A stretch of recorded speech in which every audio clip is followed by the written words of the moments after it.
Acompanhe esse estudo com base em 1 Coríntios 16, em que Paulo orienta aos crentes de Corinto sobre como arrecadar os valores para ofertar os cristãos que estavam passando por necessidade na Judéia. Assine o nosso canal, dê um like nos nossos vídeos e transmita esse vídeo, compartilhe esse vídeo com os seus amigos e irmãos.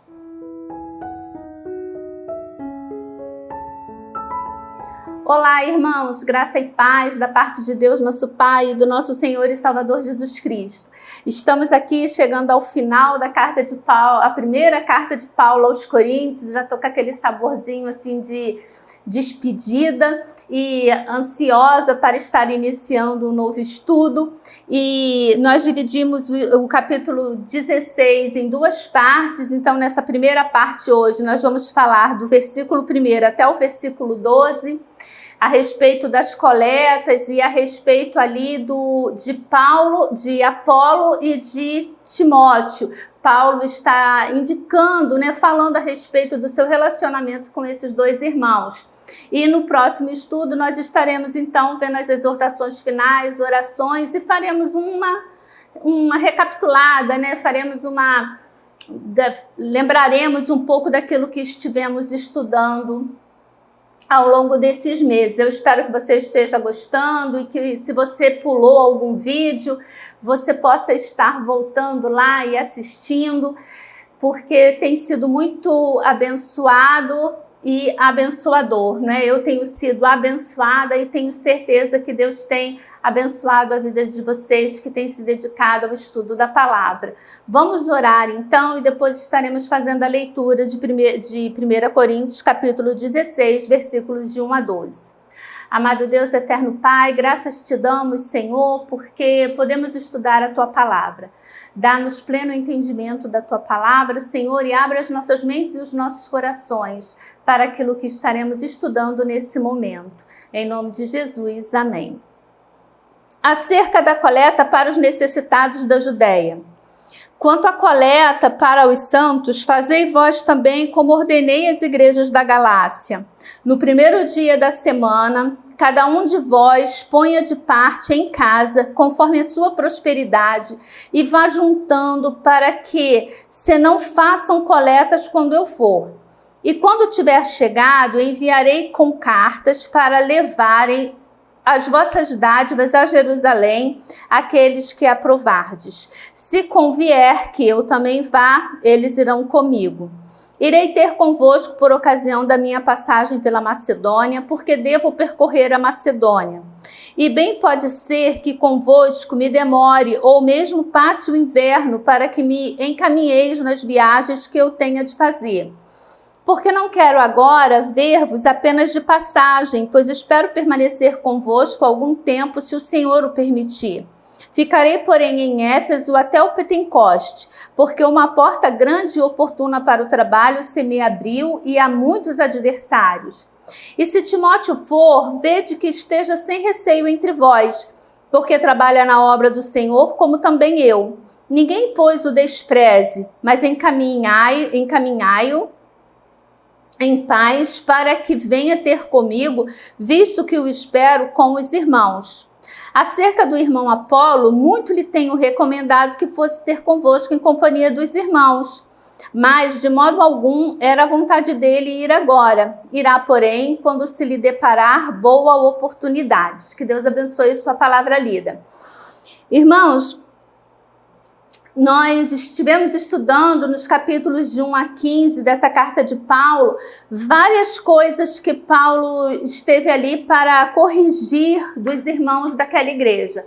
Nós vimos ali que era uma igreja dividida, era uma igreja partidária, uns diziam que eram da linha do Apolo, outros diziam que era do time de Paulo, outros diziam que realmente ali gostariam de seguir a Pedro, e outros ainda diziam que eram de Jesus Cristo e que não seguiam nem obedeciam a ninguém. Nós vimos que era uma igreja que tinha ali um pecado muito sério no meio dela. Nós vimos ali que era uma igreja que tinha dificuldade ali na hora da ceia, ela fazia aquilo ali de forma desordenada, de forma a envergonhar o evangelho. Nós vimos que era uma igreja dividida ali entre aqueles que achavam que poderiam comer a carne, outros achavam que não podiam comer e Paulo tem que dar ali orientação. Nós vimos que era uma igreja que tinha ali algumas dificuldades com relação à mulher se postando, se posicionando no culto, porque era um lugar, irmão, era uma cidade grande, era uma cidade evoluída e aí tinha essa dificuldade das mulheres mais soltas, mais avançadas, até mesmo intelectualizadas, e aí tinha aquele confronto ali dentro da realidade. Mas em todos esses problemas nós podemos ver que Paulo, ele vai trabalhar a questão ali irmãos, do equilíbrio, né? Tudo é uma questão de equilíbrio. Uma frase que é chave, um versículo que é chave nesse estudo da carta de Paulo, da primeira carta de Paulo aos Coríntios, é quando ele cita aqueles verbetes, né, que eram utilizados ali quando as pessoas diziam todas as coisas me são lícitas, e Paulo então acrescenta, mas nem todas as coisas me convém fazer. Eu posso fazer tudo, mas nem tudo me convém fazer. Então nós podemos ver aqui que Paulo, ele vem trabalhando, quando chega o capítulo 15, nós vemos que aquela igreja tinha um problema ali teológico fundamental, porque tudo que viemos tratando ali a respeito daquela igreja, irmãos, tudo aquilo que Paulo veio falando, a gente vê que era muito focado no comportamento, eram questões comportamentais. Mas quando Paulo chega no capítulo 15, Paulo vai tratar de uma questão ali que é o cerne da nossa vida como cristão, que é o cerne da nossa fé, que é que Cristo morreu, mas ele ressuscitou e que todos nós ressuscitaremos na vinda do Senhor. Isso é a base daquilo em que acreditamos, a ponto de Paulo dizer, ora, se Cristo não ressuscitou, se nós não vamos ressuscitar, comamos e bebamos, porque amanhã nós vamos morrer. Ele fala também que nós somos os mais infelizes dos homens se nós não vamos ressuscitar, se Cristo não ressuscitou. Isso é o cerne. Esse capítulo é um capítulo diferente porque ele não está tratando uma coisa comportamental, mas ele está tratando de um fundamento do cristianismo, que é a morte e ressurreição de Cristo. E agora, no capítulo 16, Paulo está encerrando, então, essa carta, mas ele ainda tem alguns pontos que ele precisa tratar com aqueles irmãos. E nesse estudo de hoje, nós vamos estar vendo Paulo falando ali das coletas, Paulo falando a respeito dos seus planos para os próximos meses, dos seus projetos, né, aquilo que ele pensa em fazer. E nós vamos ver também Paulo falando ali acerca de Timóteo e de Apolo. É estranho assim, não é? Quando a gente parte do capítulo 15, que é aquela coisa maravilhosa, assim, espiritual, para entrar no capítulo 16, e aí eu pensei, nossa, mas que balde de água fria. Mas a Bíblia, ela é tão maravilhosa, ela é tão divina, irmãos, que conforme a gente vai se aprofundando, conforme a gente vai estudando, a gente vê quanta coisa o Senhor nos fala. E vocês vão ter a oportunidade, então, de ver nesse estudo de hoje como esse capítulo ele é maravilhoso, como ele tem lição para nos ensinar. Vamos lá, então. A prática, irmãos, da coleta, ela, né, como eu disse, ela pode parecer assim abrupta, né? Mudar ali do assunto da ressurreição para, de repente, entrar numa questão assim tão terrena, como a coleta de ofertas para os irmãos empobrecidos ali da Judéia. Mas para Paulo, angariar as ofertas para os necessitados da igreja era tão importante na comunhão quanto a emoção futura da ressurreição. E isso é a maravilha da Bíblia. Isso é a maravilha dos escritos do apóstolo Paulo, porque ele trata tanto essa questão maravilhosa da ressurreição da mesma forma como ele vai tratar a questão da coleta. Por isso que ele entra ali, se os irmãos lembrarem, que isso aqui era uma carta e que ela não tinha essa divisão de versículos e ela não tinha divisão de capítulos, imagina que ele entra aqui direto, olha, portanto, meus amados irmãos, sede firmes e inabaláveis, sempre abundantes na obra do Senhor, sabendo que no Senhor o vosso trabalho não é em vão, quanto à coleta dos santos, fazei vós também como ordenei, quer dizer, entra ali direto e parece assim, opa, né? Mudou de canal, mas para Paulo é tão importante quanto a oferta, o quebrantamento dos irmãos de Coríntios para estar ofertando aos irmãos da Judéia. Para Paulo, isso fala da comunhão. E isso é tão importante para Paulo quanto explicar para aqueles irmãos a respeito da ressurreição. Quando Paulo esteve em Corinto, Paulo trabalhou para se sustentar. Ele ficou ali com Áquila e Priscila e ele fazia tendas, até que ele recebeu uma oferta de alguma igreja que enviou para ele e ele pôde então se dedicar exclusivamente ali à pregação do evangelho. Mas Paulo não quis aceitar ser sustentado por aqueles irmãos, porque a sociedade de Corinto, a gente trabalhou muito essa questão ali cultural, local, a época. Falamos bastante sobre isso e era uma sociedade já complicada. E Paulo, ele fala que quando ele foi para Corinto, ele temeu e tremeu, porque ele sabia aquilo que ele estaria enfrentando ali naquela cidade, em pregar o evangelho para aquelas pessoas. Então, Paulo não aceitou ser sustentado por ele, mas Paulo não sente nenhuma vergonha, Paulo não se sente em nenhuma saia justa, ele não sente assim nenhum problema, ele não vê nenhum problema em estar pedindo para aqueles irmãos que ajudem os irmãos empobrecidos da Judéia.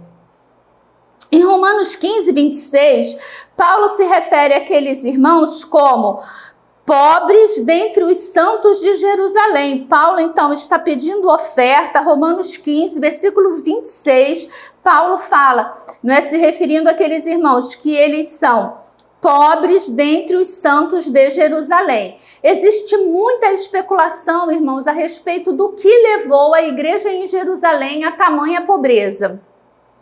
Alguns dizem que essa pobreza se deve à perseguição de compatriotas judeus que eram avessos ao evangelho, que perseguiam e despojavam os crentes em Jerusalém.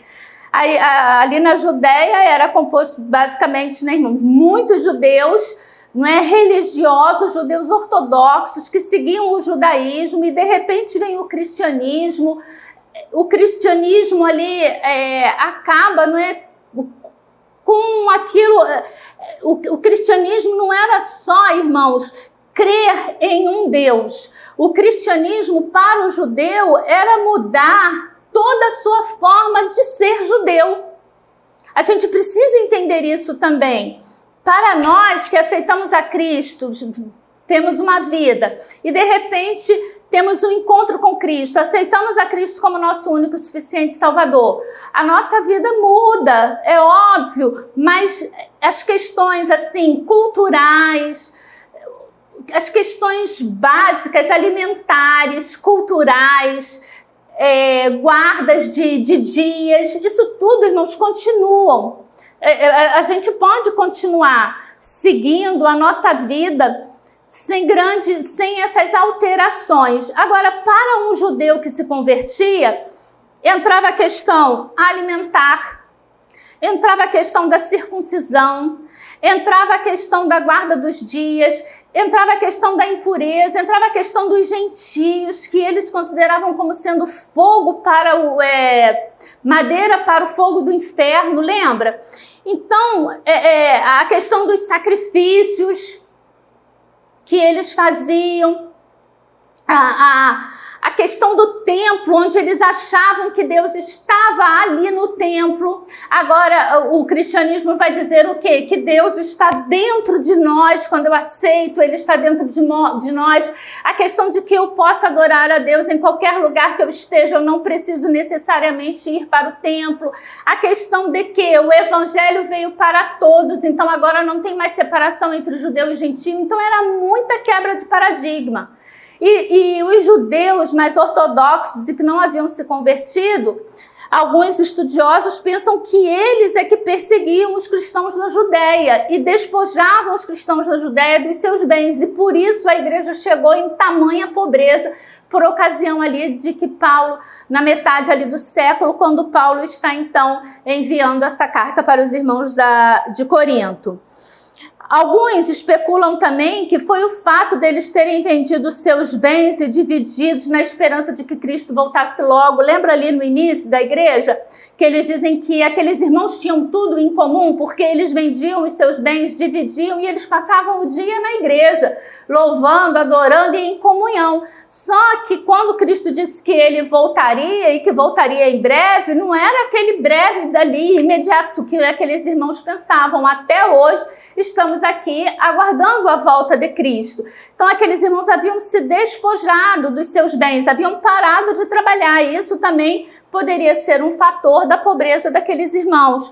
Uma outra especulação seria que a pobreza daqueles irmãos se devia à inoperância deles em cumprir a grande comissão. E aí então seria a mão de Deus pesando sobre aqueles irmãos. Por quê? O Senhor Jesus, quando ele foi assunto aos céus, o que ele disse? Portanto, ide, pregai o evangelho a toda criatura, ensinando, batizando, tanto em Jerusalém como em toda a Judéia, Samaria, até os confins da terra. Mas quando a gente começa ali o livro de Atos, o que acontecia? Havia uma comunhão tão grande entre aqueles irmãos ali daquela igreja que eles não queriam sair dali. Tava bom, então eles se acomodaram, vamos ficar aqui, tá igual Pedro falando lá, né, na transfiguração, vamos construir 3 tendas aqui. Deus havia dito que eles levassem o evangelho a toda criatura, mas eles se retiveram, então veio a perseguição. Com a perseguição, o que acontece? Somente os apóstolos ficam em Jerusalém e todo o restante é espalhado. É quando o evangelho começa a se espalhar. Então, existem essas 3 especulações. Eu considero, irmãos, que o que pode ter levado aqueles irmãos ali à extrema pobreza seja o conjunto das três especulações. A perseguição dos compatriotas, o fato deles terem vendido e parado de trabalhar e a inoperância daqueles irmãos, então a mão de Deus ali operando para que o seu evangelho fosse levado a todos os lugares. Mas qualquer que fosse o motivo, aqueles irmãos precisavam de ajuda. E Paulo entendia que a comunhão cristã, ela incluía mais que simpatia e orações. Isso é muito profundo, não é, irmãos? Porque a gente vê, por exemplo, nos dias de hoje, quando acontece alguma coisa, as pessoas logo tratam de publicar no Instagram. Então, quando teve ali aquela tragédia em Petrópolis no ano passado, quando acontece uma guerra, alguma coisa, alguma perseguição, as pessoas começam a espalhar ali pelo Instagram, Facebook, nas mídias sociais, Twitter. E eu fico pensando se essas pessoas que realmente publicam esses artigos, primeiro, se elas leram o artigo completo. Segundo, se elas oraram por aquela questão. E terceiro, o que elas fizeram para ajudar naquela questão. É o que Paulo está falando aqui, ó. Ele entendia que a comunhão cristã, ela vai muito além da simpatia, de estar ali tendo empatia com aquela situação e publicando para que todos possam ver, e muito mais do que a simples oração. Entra o agir. Então, o que eu posso fazer para ajudar? eu quero contribuir financeiramente. Qual é o órgão denominacional ou qual é o órgão governamental que está levando ajuda para aquelas pessoas? Então eu vou buscar. Se é algo aqui pelo entorno, irmãos, podemos fazer a campanha dentro da nossa própria igreja. Como um tempo atrás, quando teve a enchente ali no Muzema, nós estivemos ajudando os irmãos ali da Igreja Batista do Muzema, arrecadando ali ofertas e compramos alimentos para entregar àqueles irmãos. Então é uma questão de se estar agindo. Não é uma questão apenas de se estar ali propagando, orando e agindo. O segundo versículo, Paulo vai dizer que no primeiro dia da semana, cada um de vós ponha de parte em casa, conforme a sua prosperidade, e vá juntando para que se não façam coletas quando eu for. Eu acho muito interessante, porque esse versículo, irmãos, ele de repente ele passa batido numa leitura nossa, num estudo ou numa pregação. Mas olha quanto conteúdo tem nesse versículo. Primeiro, Paulo vai dizer assim, olha, ele está dando aqui, por meio desse versículo, orientações específicas da forma como o dinheiro deveria ser recolhido pelos irmãos da igreja de Corinto. Então, a primeira coisa que Paulo fala é que esse dinheiro deveria ser recolhido no primeiro dia da semana. Isso nos mostra, em primeiro lugar, e é óbvio, tendo acabado de falar ali sobre a ressurreição, eu não poderia deixar de enfatizar que dentro do cristianismo há uma migração da guarda do sábado pela guarda do domingo. Por que guardamos o domingo? Porque o domingo é o dia em que comemoramos a ressurreição de Cristo. Então, por que nós cristãos vamos à igreja no dia de domingo?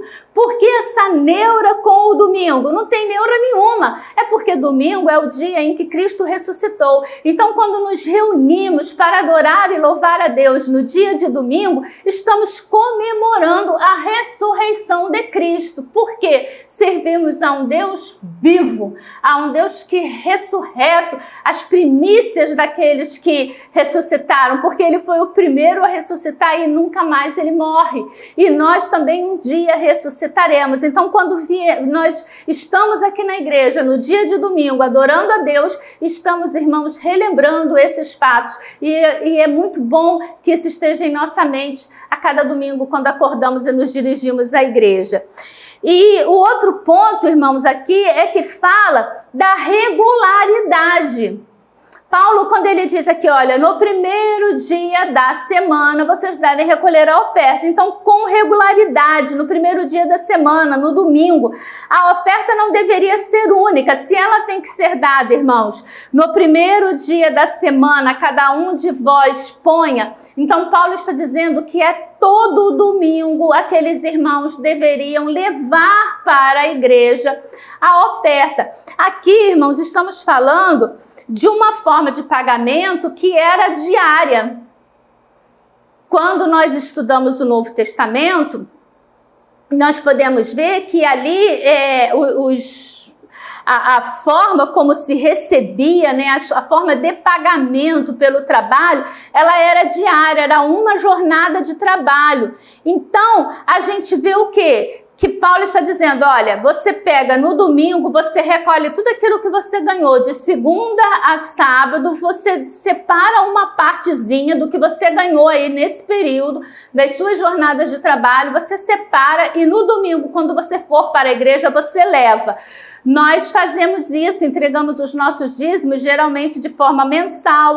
Existem pessoas que recebem por quinzena ou recebem na diária. Então, o que Paulo está dizendo é o seguinte, que a oferta, a doação, ela tem que ser constante, ela tem que ser periódica, não é dar uma vez na vida e nunca mais você comparecer ali nos cofres da igreja, mas Paulo está dizendo, ela precisa ser regular. Então, eu anotei aqui que ela tem que ser com regularidade, no primeiro dia da semana, ou seja, no domingo. A oferta não deveria ser única, mas dominical. Ela é sistemática e consistente, ou seja, todo domingo. Sistema. Constância. A reunião principal dos cristãos primitivos eram aos domingos, né, como tributos ao Cristo ressurgido. O segundo ponto que eu anotei aqui é que a oferta, ela tinha que ser pessoal e abrangente. Olha o que ele fala: cada um de vós. Então, pessoal, cada um de vós oferte. Ou seja, ela é pessoal, mas ela é abrangente. Da mesma forma que os nossos dízimos e ofertas, eles precisam ser pessoal, porque todos nós precisamos contribuir, cada um contribua, não é? Quer dizer, eu contribuo, você contribui, então ela é pessoal e ela é abrangente, porque se refere a todos nós. Não apenas ricos, mas os pobres também deveriam contribuir e contribuir com alegria, é o que Paulo vai falar, né? Cada um contribua segundo propôs em seu coração, não com pesar ou por necessidade, porque Deus ama quem dá com alegria. Muitos dando pouco é mais importante do que apenas um dando muitos. Vou repetir. Muitos dando pouco é mais importante do que um dando muito. Outro ponto que eu anotei aqui: de acordo com a prosperidade individual, os cristãos deviam aumentar sua contribuição da mesma forma que Deus aumenta os seus recursos. Então, isso a gente resolve de forma bem fácil quando a gente dá o percentual para o dízimo. Então, se eu hoje recebo R$1.000, eu dou 100. Quando eu receber 100 mil, eu tenho que dar o quê? Eu vou dar o quê? 10 mil. Então, a gente vê ali, de acordo com a sua prosperidade, você oferta. Eu acho isso muito democrático, porque implica assim, que quem deu R$10, quem deu R$100, quem deu R$1.000, quem deu R$10.000, deu a mesma coisa. Quanto? 10% daquilo que recebeu. 10% daquilo que Deus deu. Isso irmãos, assim, é divino, né? É de uma inteligência realmente divina. E a oferta é aquilo que eu dou além daquilo que eu separo para o dízimo. Se bem que eu estou aproveitando para falar de dízimo, mas aqui está bem focado Paulo falando dessa oferta que deveria ser separada, mas com certeza todos esses princípios se aplicam também ao dízimo. E Paulo vai colocar ainda aqui nesse versículo o espiritual acima do material. Paulo não queria que a oferta fosse realizada quando ele lá estivesse, mas ela deveria ser recolhida, irmãos, antes, pois ele estava indo para Corinto para tratar das coisas concernentes ao reino. Paulo estava ali indo para pregar, é o versículo 3, ele diz, olha, quando eu tiver chegado, não, ainda no versículo 2, né? E vá juntando para que se não façam coletas quando eu for. Porque eu não vou para estar ali administrando o recolhimento das ofertas de vocês. Eu não quero nem ver, nem saber ali, não exatamente valores, etc. e tal. Eu quero ir para pregar o evangelho. Então eu quero que vocês façam isso antes que eu chegue. No versículo 3, Paulo orienta que a oferta seja enviada imediatamente.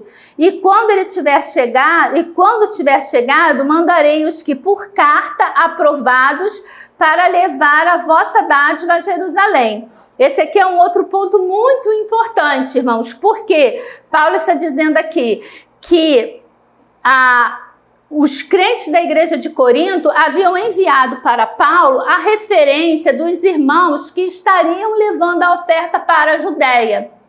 Paulo aprovou a referência daqueles irmãos e Paulo está dizendo, olha, quando eu tiver chegado aí, enviarei com cartas de recomendação esses irmãos que estarão levando as ofertas. Isso mostra o cuidado que a igreja tem que ter na escolha dos seus tesoureiros.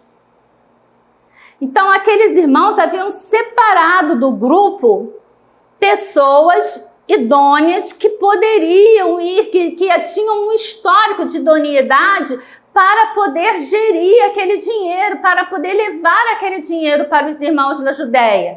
Da mesma forma, irmãos, precisamos ter à frente da tesouraria, à frente das finanças de nossas igrejas, pessoas idôneas, que não venham a usurpar o dinheiro. Eu lembro sempre assim do pensamento que eu fui criada dentro, né, no meu lar, o pensamento do meu pai com relação a isso, porque ele sempre falava que dízimo representava ali, irmãos, o suor, o trabalho de vários irmãos, era contribuição de viúvas, de órfãos, e então ele tinha que ser gerido com muito cuidado. Então o dinheiro de dízimo, dinheiro de oferta de igreja não é para qualquer coisa, não é para se fazer qualquer coisa, não é para se ficar fazendo um monte de festinhas e comemorações onde apenas uns usufruem daquilo e outros nem chegam perto.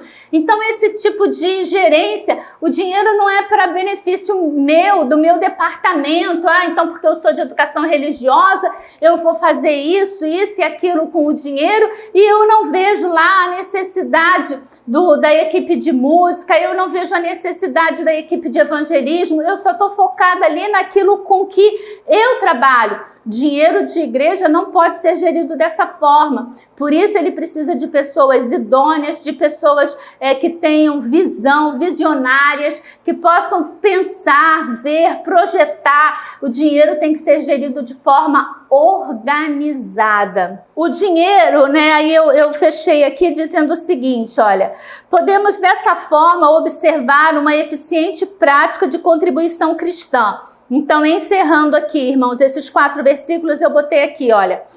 A contribuição cristã deve ser amplamente aplicável, ela deve ser com regularidade, ela deve ser em quantidade proporcional, ela deve ser centralizada no interesse da igreja, não de alguns membros, e ela deve ser generosa em seu alcance. Agora Paulo vai começar a falar dos seus projetos, e eu até intitulei aqui como interlúdio evangelístico. Os versículos 5, 6 e 7, Paulo escreve: eu irei, porém, ter convosco depois de ter passado pela Macedônia.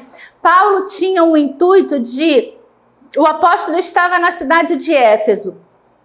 E Paulo vai deixar aqui claro que ele pretende ficar na cidade de Éfeso até o dia do Pentecoste. Depois, Paulo iria partir em viagem para a Macedônia. E Paulo diz que da Macedônia ele queria ir até Corinto. É interessante porque Éfeso, Macedônia e Corinto não era realmente assim não era uma linha reta. A gente não está falando de um caminho em que o apóstolo vai aproveitar que ele está ali naquela rota e então chegar até a cidade de Corinto para dar uma olhadinha naqueles irmãos. Não era o mesmo caminho. Paulo teria que fazer um desvio ali. Ele estava indo, o que eu quero dizer é que Paulo estava em seu coração, havia um propósito específico de ir até a cidade de Corinto. E Paulo vai dizer, eu não quero estar aí de passagem, eu não quero estar aí, né, para uma conversinha, uma visitinha social. Paulo queria ficar ali na cidade durante todo o inverno, ou seja, no mínimo 3 meses, Paulo ficaria ali na cidade de Corinto com aqueles irmãos para ajudá-los em suas necessidades espirituais. E a gente vai ver que na segunda carta, Paulo de fato passa um tempo ali na cidade de Corinto. Então, o que eu gosto de observar aqui, irmãos, é que Paulo, ele vai dizer aqui no versículo 6, inclusive que ele quer passar o inverno e ele espera que aqueles irmãos o encaminhem, né, em suas viagens, ou seja, Paulo, ele está já deixando de antemão aqueles irmãos ali assegurados de que ele espera receber ali a ajuda para as suas viagens daqueles irmãos. Então agora Paulo está aqui sim, abrindo que ele necessita da ajuda daqueles irmãos para o trabalho que ele vai fazer. Mas o que eu acho mais interessante é o final aqui do versículo 7, porque Paulo ele diz aqui, se o Senhor o permitir. A vida do apóstolo, de fato, ela estava baseada na vontade de Deus. Paulo, ele fazia os seus planos, ele tinha os seus projetos, mas ele sempre colocava a vontade de Deus em primeiro lugar. Se Deus permitir, se Deus quiser, ele vai então passar pela cidade de Corinto. Se Deus permitir, ele vai visitar a igreja em Roma. E a gente viu que quando Paulo chega em Roma, ele chega de que forma? Preso, mas quando ele escreve a carta à igreja em Roma, Paulo diz para aqueles irmãos que ele quer ir visitar, ele quer conhecer aquele lugar, porque ele não foi o fundador ali da igreja de Roma, mas Paulo quer ir visitar aqueles irmãos. Mas a gente vê que pelos propósitos divinos, quando Paulo chega ali, ele chega como prisioneiro. Nos versículos 8 e 9, Paulo explica sua expectativa evangelística na cidade de Éfeso. Paulo vai dizer ali que ele vai ficar em Éfeso até o Pentecoste, porque uma porta grande e oportuna para o trabalho se abriu e que ele tem muitos adversários ali naquela cidade. Então a cidade de Éfeso, irmãos, o número de pessoas que se dispunham a ouvir o evangelho era muito grande. Éfeso era um centro da religião pagã, era uma metrópole comercial, bancária, um grande centro político. Paulo também identifica ali naquele lugar muitos opositores. E Paulo prefere enfrentar ele mesmo os opositores do que mandar alguém para ficar ali naquela cidade e encarar esses opositores. Então ele prefere cumprir aquela missão. E agora nos versículos de 10 a 12, Paulo, ele vai fazer ali uma referência a Timóteo. Observe o cuidado do apóstolo. E se Timóteo for verde, que esteja sem receio entre vós, porque trabalha na obra do Senhor, como também eu. Por que Paulo, irmãos, está fazendo isso? Caramba, olha só, se era uma cidade, uma igreja, que a gente viu aqui todas essas questões, o embate deles ali com Paulo, uma igreja que era partidária, uma igreja que dividia ali, eu gosto do apóstolo Paulo, da firmeza do apóstolo Paulo, não, eu gosto da intelectualidade de Apolo, não, eu gosto de Pedro, porque Pedro chega e arrebata a multidão, tudo, né, apóstolos e pregadores cascudos, não é? Poxa, Pedro ficou ali 3 anos com o Senhor, Apolo era intelectual, Paulo né, tinha estudado ali aos pés de Gamaliel, era um homem super educado, com o que tinha de melhor na educação daquela época, Paulo tinha, não é? Se fosse hoje, Paulo teria mestrado, doutorado, pós-doutorado, o que fosse, Paulo, né, seria qualificado ali. Imagina chegar Timóteo, né? Ali alguém que está começando ali dentro daquela caminhada. Então Paulo está aqui resguardando Timóteo das feras de Corinto. Ele fala, olha, não é que Timóteo vá, né, e ele não precise ter receio, que ele não esteja em receio entre vós, porque ele trabalha na obra do Senhor como também eu. Isso fala, irmãos, do respeito que nós precisamos ter pelas pessoas que trabalham na obra do Senhor. É isso que ele está falando. O respeito que precisamos ter por aqueles que trabalham na obra do Senhor. E independente se a pessoa está começando a sua jornada, a gente nunca sabe onde Deus vai levar aquela pessoa, aquilo que Deus realmente quer fazer por meio da vida daquela pessoa. Então a gente precisa olhar, respeitar, orar, ou ajudar aquelas pessoas em suas jornadas. E ele vai dizer que ninguém, pois, o despreze, mas encaminhe-o em paz para que venha ter comigo, visto que o espero com os irmãos. E aí Paulo vai falar a respeito de Apolo. E é muito interessante esse fechamento aqui, porque a gente viu que lá no início Paulo começa ali com aquela questão de divisão. E quando Paulo fala aqui de Apolo, que Apolo está com ele, Apolo não quer ir para a comunidade de Corinto, Paulo está mostrando que apesar da facção que existia ali na cidade de Corinto, Paulo e Apolo não havia permitido que essa divisão reinasse entre eles. Porque quando a gente ouve lá, uns dizem que são de Paulo, outro de Apolo, outro de Pedro, a gente pensa até que existe uma rixa, uma briga entre esses homens. Mas Paulo está deixando claro aqui que ele não tem problema nenhum com Apolo e nem Apolo tem problema nenhum com ele. Isso é muito interessante, que nós, enquanto líderes, enquanto professores de EBD, enquanto pastores, nós não venhamos a ficar com essa rixa, né? O membro saiu da minha igreja, foi para a igreja do fulano, fulano está roubando a ovelha da minha igreja. Que a gente não tenha, irmãos, isso entre a gente, que a gente não permita que as facções que existem dentro da igreja, elas venham a militar também ali no corpo eclesiástico da igreja. Eu botei aqui que Paulo chama Apolo de irmão, demonstrando que as divisões de Corinto em torno deles, dois não foram capazes de introduzir uma fenda na amizade deles.